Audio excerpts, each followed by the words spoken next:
This week on the Late Apex, we take a look ahead to sim racing 2023, and Sam sits down for a chat with the DS Penske Formula E simulator driver, Maxime Brient.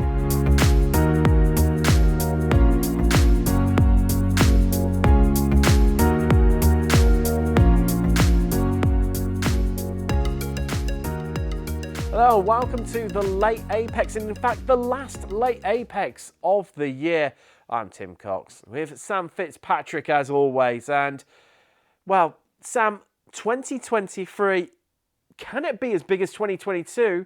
And what do we have to look forward to? What's your top picks for next year? Well, the big thing I'm looking forward to, as are many people in the sim racing world, is Rennsport. I really think, Tim, this could be a big change because in the end, whilst iRacing is a solid online platform, Rennsport has the potential to properly bring sim racing into the esports realms because there's so many bigger games when it comes to esports. And massive. Rennsport seem to have the ambition of taking it to the new levels. I think for me, Sam, on that point, it's that tie-in with ESL, who are a big esports name within other, as you mentioned, big successful games, you know, likes of Counter-Strike, Dota, etc., that have these, massive prize pools of millions of pounds and, massive viewerships as well.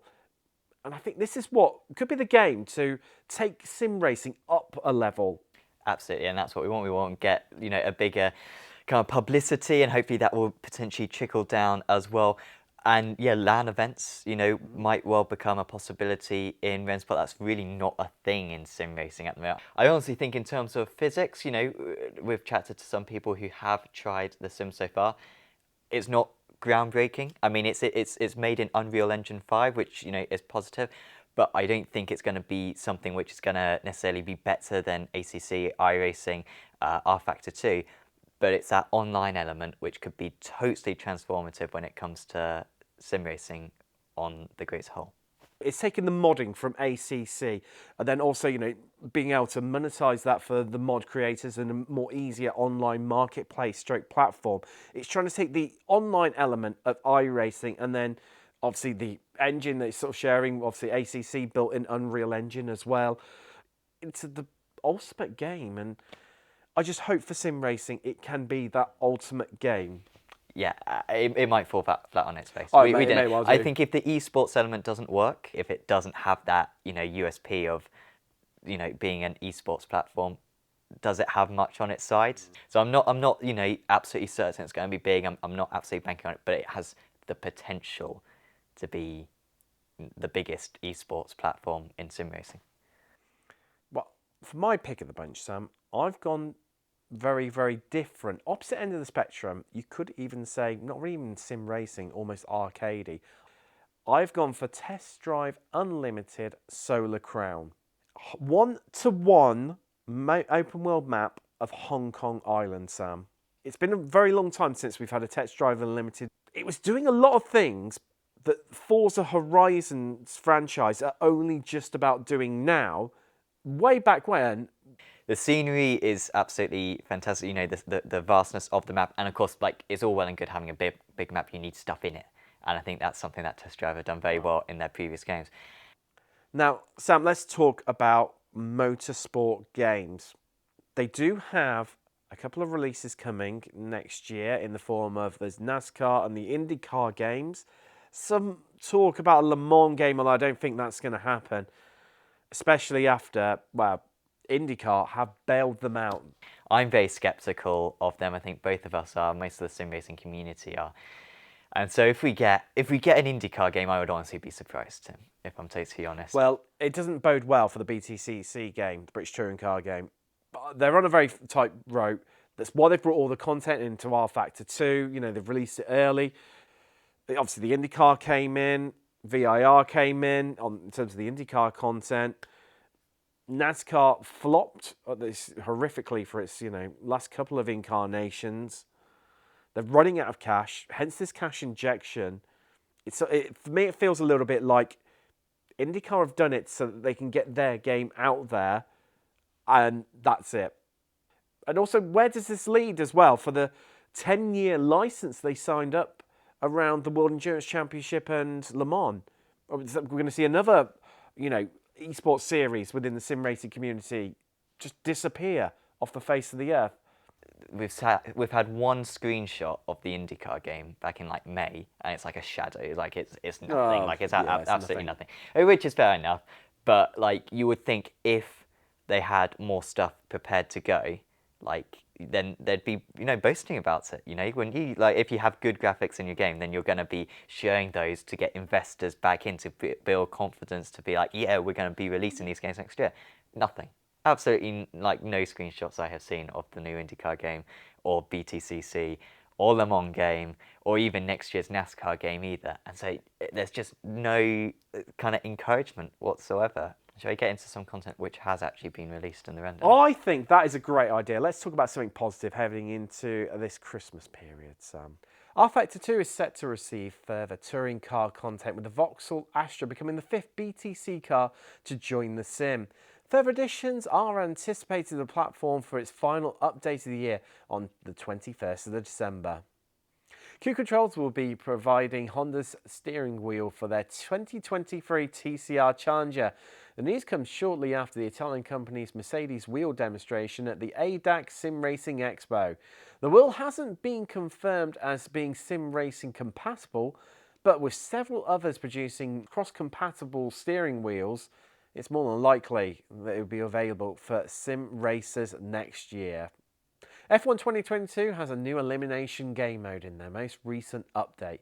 The version 1.16 update also features tyre bug fixes and the Audi F1 show car before the manufacturer joins the series in 2025.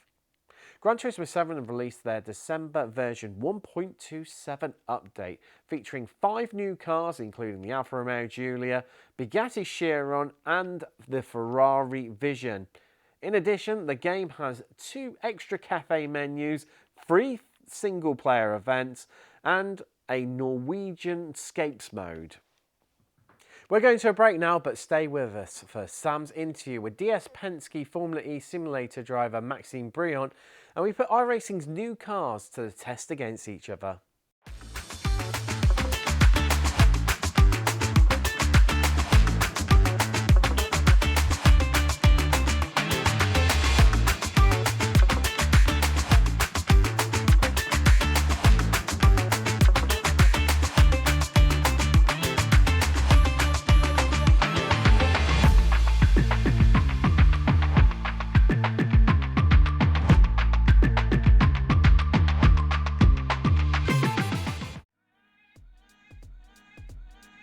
Basically, I'm working with these engineers, developing the sim for every part, and during race weekend, I'm just like validating data or the energy stuff, and making sure that the car is okay, because everything you are doing on the sim, you copy pasta on the real car, and it's working the same. So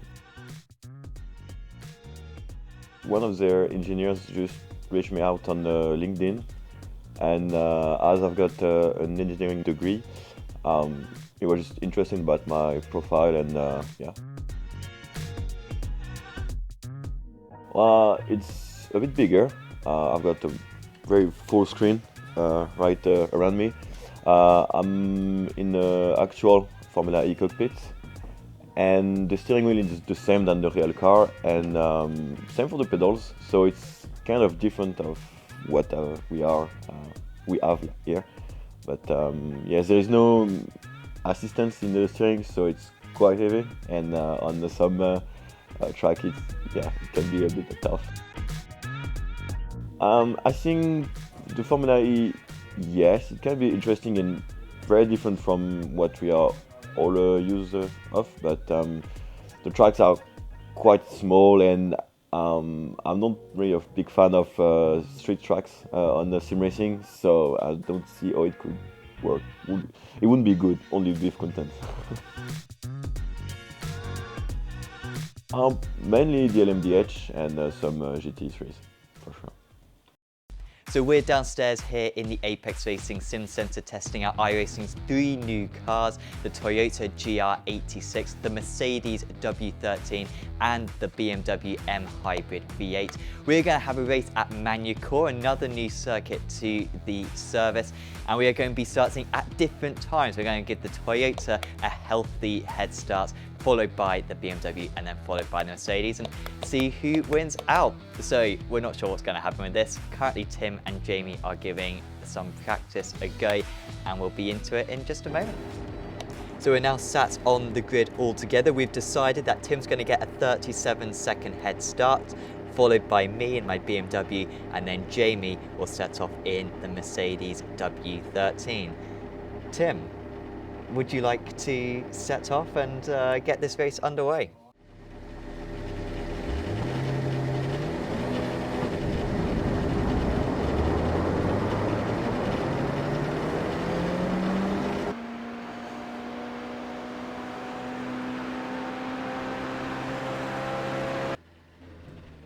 I think that's Sam away. Okay, I am off. And right, let's go. Better wheel spin, but that's all right. Oh, my tyres are very cold.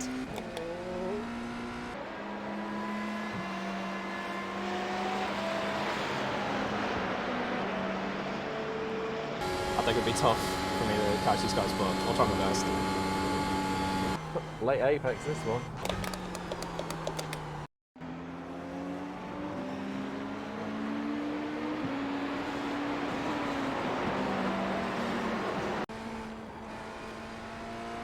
Okay, into the hairpin. Oh, this BMW is not the most comfortable car to drive in the world, but that was the trickiest corner on the track. Survived. Thought that. I still can't see, I can just about see Tim ahead.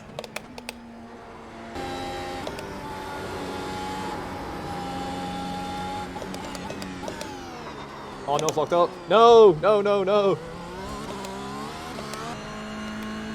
Here we go. Oh, I'm catching up to him so quick. Oh, I'm not sure if I'm going to do it though. There he is. Oh, he's dropped it. absolutely messed up. No. Jamie had nowhere to go. Can I get to the line? No. Yes! Oh, Tim has so had that in the bag, but he done it at the last. That's all we've got time for this week and this year. What a year it has been in sim racing, and we look forward to seeing you in the new year. And we will be back here on the Safest from Apex Racing TV. From myself, Tim Cox, and Sam Fitzpatrick. Have a good Christmas and a Happy New Year.